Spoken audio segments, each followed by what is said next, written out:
Freya. C'est reparti pour une nouvelle vidéo sur les liens historiques et les gens qui ont manqué les dessins animés. Notre thème aujourd'hui porte sur le Demon Slayer ou encore Kimetsu no Yaiba. Demon Slayer est paru pour sa première fois, ou plutôt dans les originaux, dans les années 70 à 80, pour enfin être remasterisé en 2016 pour le scan et en 2018 pour l'anime. Pour la petite histoire, Kimetsu no Yaiba se déroule au Japon. On parle donc de chasseurs de démons ou encore Demon Slayer armés de leur katana qui combattent des zombies. On retrouve donc Tanjiro Kamado et sa petite sœur Nezuko qui sont à la trace d'un démon qui a massacré leur famille. Sauf que Nezuko a été transformée en démon, donc Tanjiro essaie aussi de trouver un moyen de la rendre humaine. Alors tous les deux entrent dans la garde des Demon Slayer. C'est un anime entièrement, japonais. Il est profondément ancré dans la culture japonaise car il ne s'inspire que de l'histoire du Japon. Voici donc 10 références historiques dans le manga Kimetsu no Yaiba. C'est le numéro 10. Kimetsu no Yaiba se situe pendant la période Taisho du Japon. La période Taisho est une période de 15 ans qui a directement suivi l'ère Edo. Elle est aussi appelée période de justice, surtout qu'il y a un grand fossé technologique entre les deux. En numéro 9, nous avons le masque de Sakonji. Les Demon Slayer ont pour habitude d'aborder des masques fabriqués par Sakonji, mais Sakonji spécialement a un masque de couleur rouge avec un long nez qui dans la tradition japonaise est appelé masque Tengu. En numéro 8, nous avons les fameuses boucles de Tanjiro ou encore les boucles d'Hanafuda qui lui viennent de ses ancêtres. Ces boucles sont inspirées des cartes à jouer japonaises au symbole Hanafuda qui représente la nature, les fleurs, les plantes, les animaux et le soleil.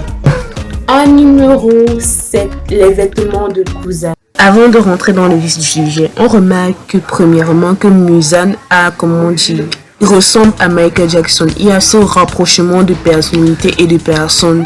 Là, on pourrait carrément dire que c'est Michael Jackson mais avec une couleur de vernis différente. Là. Mais encore, c'est leur style vestimentaire de Muzan, son apparence et son comportement font un rapprochement entre le Japon et son ouverture à l'extérieur. Numéro 6, les chaussettes Tabi. Pour les filles en particulier, je ne sais pas si comme moi vous êtes fan des chaussettes Tabi de Nezuko ou de son style totalement kawaii. Mais sachez que ces chaussettes Tabi lui viennent de la famille Kamado qui vit dans des régions enneigées. Et oui, cette famille Kamado existe réellement. En numéro 5, les fleurs de glycine. Les fleurs de glycine ont une véritable histoire au Japon. Contrairement à ce que vous pensez, elles ne sont pas liées au soleil, mais bien au contraire à la mort, car elles sont très souvent confondues avec les fleurs qui poussent le tombeau. En numéro 4, l'énorme fossé de développement. L'énorme fossé technologique et de développement qu'il y a entre l'ère Edo et l'ère Taisho. On y a déjà parlé il y a quelques minutes plus tôt. Mais alors, cela se fait vraiment ressentir lorsque Tanjiro et ses amis voient pour la première fois le train. On ne peut que dire à notre façon camerounaise que ce sont de véritables villageois. En numéro 3, les uniformes des profondeurs des démons. Les uniformes des profondeurs des démons sont inspirés des uniformes militaires. C'est bien vrai qu'ils ressemblent à des uniformes scolaires, mais sachez que comme pour le fait du Cameroun et pour les Occidentaux, l'uniforme scolaire est inspiré de l'uniforme militaire. Numéro 2, les talismans utilisés par les profondeurs de démons. Les Omnoyoyo pratiquent un art appelé Omnoyoyi. Ils peuvent être aussi apparentés aux marabouts ici en Afrique. Leur art est un art médicinal qui sert à traiter certaines maladies. On retrouve aussi cette référence dans Naruto avec les symboles sur le front de Tsunade et Sakura. Enfin, le numéro 1, ma référence préférée que vous aurez dans tous les mangas. Tout manga confondu fait au Japon a cette référence.